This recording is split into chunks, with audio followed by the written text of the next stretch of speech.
Welcome back to our channel, Learnify by SD, where we explore the beauty of literature. Today we will start the Shakespeare series, and what better place to start than with the enchanting world of William Shakespeare's sonnets. Today we will embark on a profound journey into the depths of Sonnet 1.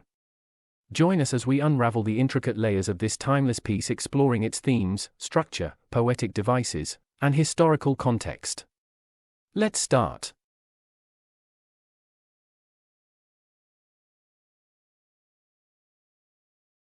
Before we dive into the poem, let's take a moment to familiarize ourselves with the life and works of the great bard himself. William Shakespeare, often considered the greatest playwright in the English language, was born in Stratford-upon-Avon, England in 1564. Shakespeare's plays, such as Romeo and Juliet, Macbeth, and Hamlet, have become iconic in the realm of literature and theatre. His sonnets are equally noteworthy and offer a glimpse into his poetic genius. Shakespeare's sonnets are a collection of 154 poems written in the late 16th and early 17th centuries.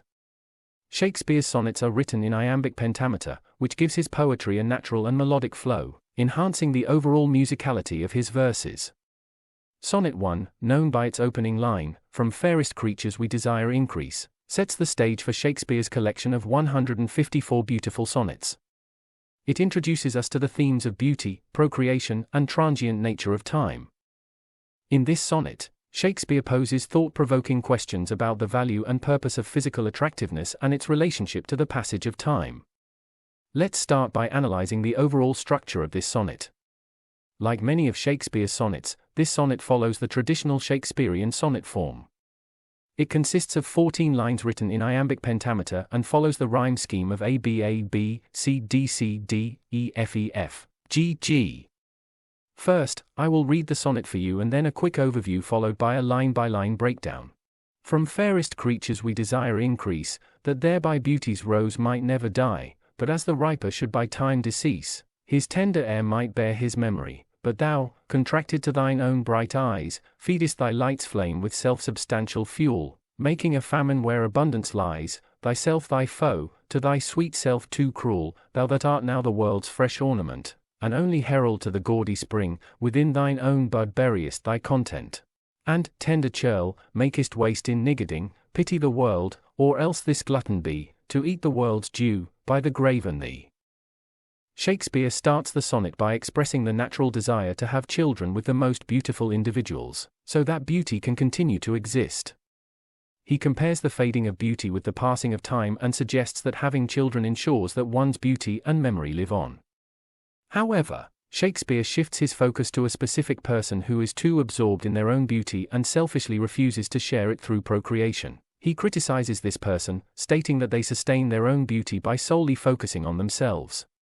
But in doing so, they create a scarcity of beauty where there is actually an abundance. Shakespeare considers this self-centeredness as being one's own enemy and cruel to oneself, denying the opportunity for a lasting impact and legacy. He addresses the person directly, highlighting their current beauty and significance as a herald of the vibrant spring season. Yet Shakespeare admonishes the person for burying their potential for happiness and fulfillment within themselves, and wasting their beauty by being selfish. He concludes by suggesting that if the person continues to prioritize themselves over the world and others, they will ultimately consume everything, including their own potential and happiness. Shakespeare's first sonnet emphasizes the importance of procreation and sharing one's beauty to ensure its continuation, and leave a lasting legacy. It criticizes self-centeredness and advocates for a selfless approach to life. Now let's embark on a line-by-line journey, delving into the profound meaning and rich imagery employed by Shakespeare in Sonnet 1. From fairest creatures we desire increase, that thereby beauty's rose might never die. In the first line, Shakespeare is expressing the universal desire for procreation and the continuation of the human race. Shakespeare expresses our natural inclination to seek procreation with the most beautiful individuals. We yearn for their beauty to continue through future generations. In the second line, Shakespeare explains that the purpose of procreation is to ensure the preservation of beauty.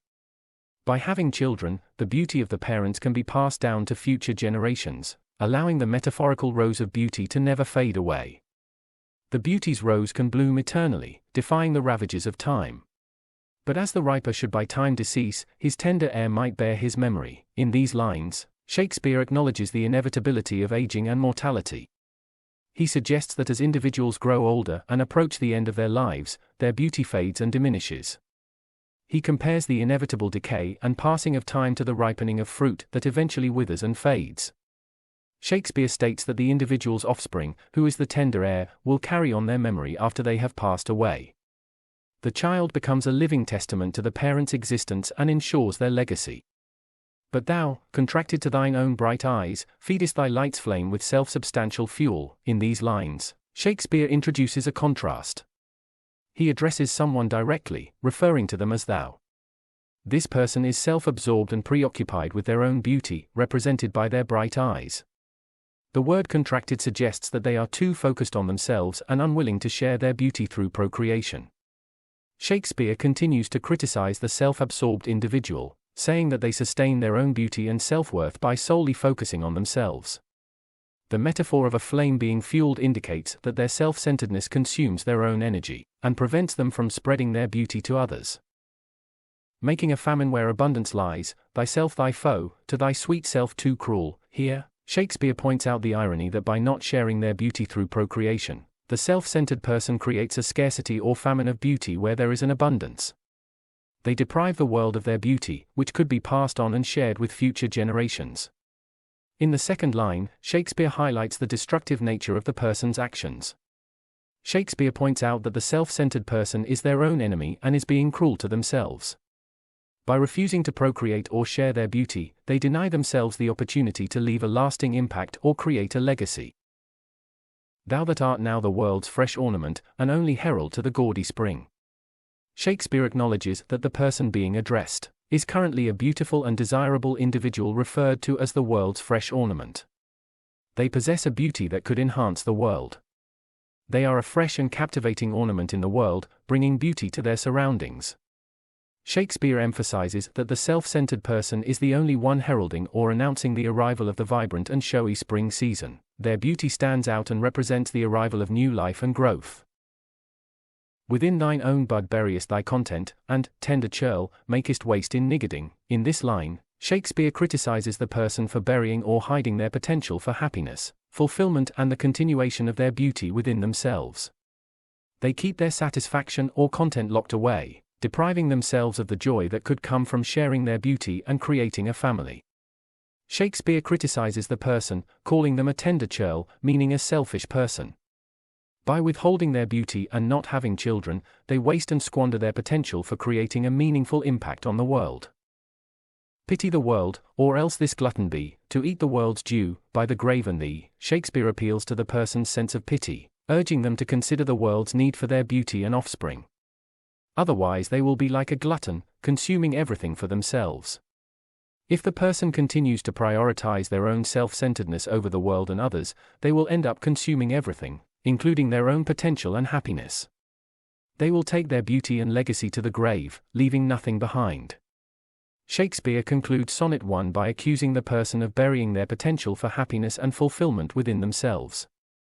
By refusing to share their beauty through procreation, they deny the world and themselves the opportunity to witness the growth and blossoming of their unique essence. And there you have it, Shakespeare's Sonnet 1 dissected and explored. It beautifully captures the human desire for beauty, procreation, and the timeless struggle against the passage of time.